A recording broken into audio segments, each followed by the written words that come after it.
Earlier this year, the president signed a bill into law called the Civil Rights Cold Case Act of 2018. The bill has an unusual pedigree. It was actually designed by high school students. This all stems from a class at Hightstown High School in New Jersey. They wanted to create a national archive of documents from unsolved cases involving civil rights. So they decided to mobilize by lobbying and tweeting at the president.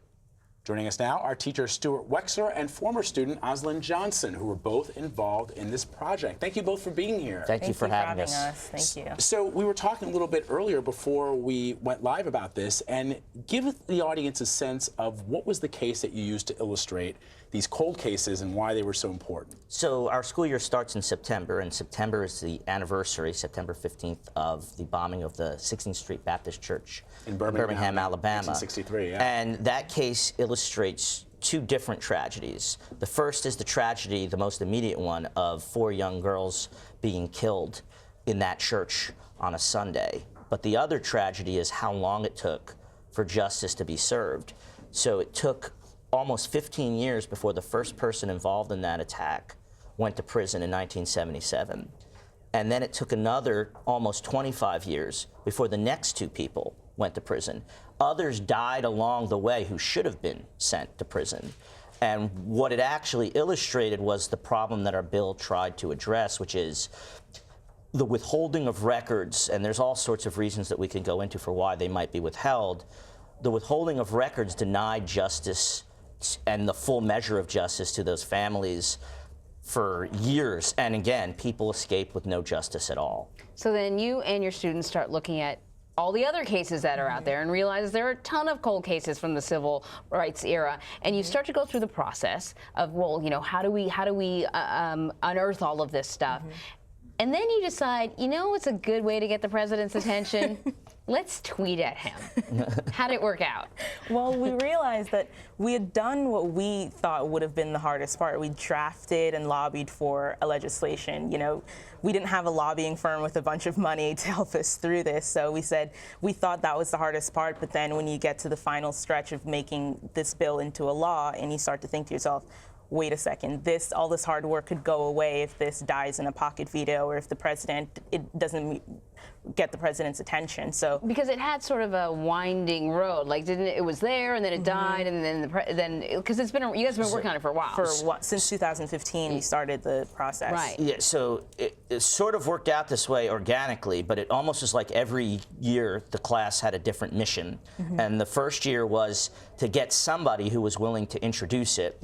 Then the next year was to actually see it through, to get introduced, edit it with the congressperson, and then try and get it through committee or get it into the Senate at the same time. Then the third year was the Senate.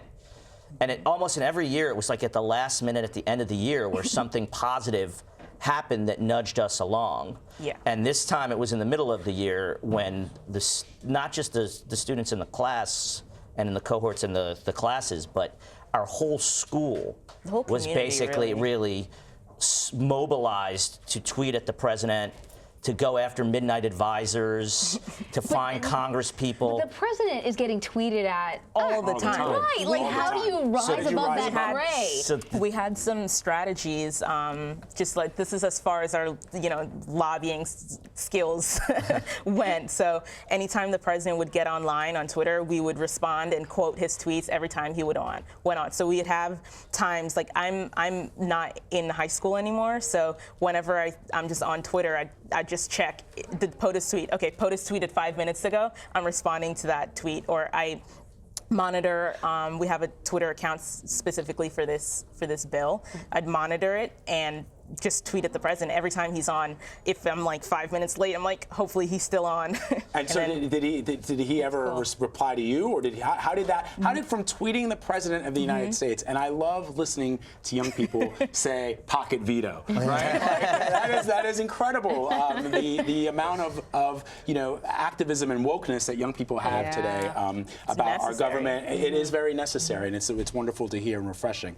But how did the tweets rise to the level of getting on the president's desk to be signed? We can only speculate at this point as to which of our strategies actually worked, because we were trying tweeting, we were trying contacting people in government who we we thought had the best chance of getting the president's attention, who would be able to get a meeting with him or just passing him in the hallway. We don't know. Right. So it's speculating, but we think that the effort of our entire community tweeting the entire time, not just at the POTUS account, but also at the White House, at staffers, tweeting at everyone we could possibly think of. We think at some point someone had to say, something's happening with these New Jersey high school students that we need to pay attention to. To me, it's interesting, Stuart, that you wouldn't first talk to your congresswoman or men. Well, you know? Did.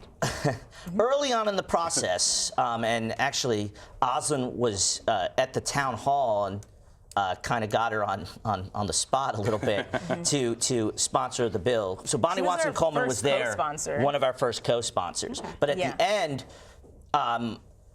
she wouldn't be somebody who we would have had on the top of our list who was communicating with the president. We kind of had to strategize this tactically who both signed our bill and would also had the ear at the president. And we also did the Midnight Advisor thing actually worked out pretty well for us. Surprisingly well. We got one person who we knew for a fact routinely talks to the president, got back to us, and even at one point said to us, yeah, I dropped him a line. So we think that sort of the full measure of all the things that the school, the students were doing, the Congress people that we were reaching out to, and the Midnight Advisors, we can only speculate again, but we went down to the wire. It was also in the middle of a shutdown too, so getting any news in and out of Washington at that point was really difficult, as I'm sure most people in the country realized. So just any we thought we had, we tried it. So listen, ultimately the end game is how will these archives be used? What's your sort of dream? Well, my dream is actually to get it all up on digital format, text searchable, before it ever hits the archive. And that way we can get everyone in the country. You don't have to visit the archive. I've spent a lot of my life visiting archives. But I spent a whole lot less time once materials started being scanned online. That technology is widely available, it's accessible. So that's our hope, that it will be up like that for everybody to see. People can go there, they can learn about these unsolved crimes and maybe help to solve them? And the main thing is just closure for families, even decades later. The famous quote might sound like a cliche now, but justice delayed should not be justice denied. So even some semblance of closure for families should be a driving force, and it has been a driving force for us this entire process. Before we wrap this up, Oslene, we've seen over the course of the last couple of years young people, students essentially taking the lead on climate change, on gun violence in this country, on police brutality. What is your message to young people who are passionate about something that is important, not just to them, but to the country and to the world at large? How do they make their voices heard? I say chances are if you're passionate about it, there are other people who are passionate about it too, and you can find those people. Like, we need to use technology to our advantage and social media and just researching, and you can find like-minded people who are also passionate, but then you also stumble upon people who you may not think are like-minded, but they can help you forward to your goals. So if you're passionate about it, there are other people passionate about it too, and it's worth taking up the effort. That's great. Oslene, thank you so much for being here. Thank you. We need great teachers, more great teachers. Every day we cover, the strikes that are happening across the country, and this is what an active, involved, passionate teacher can do, can create laws and change our country. So appreciate both of you guys coming. Thank you so much for having us.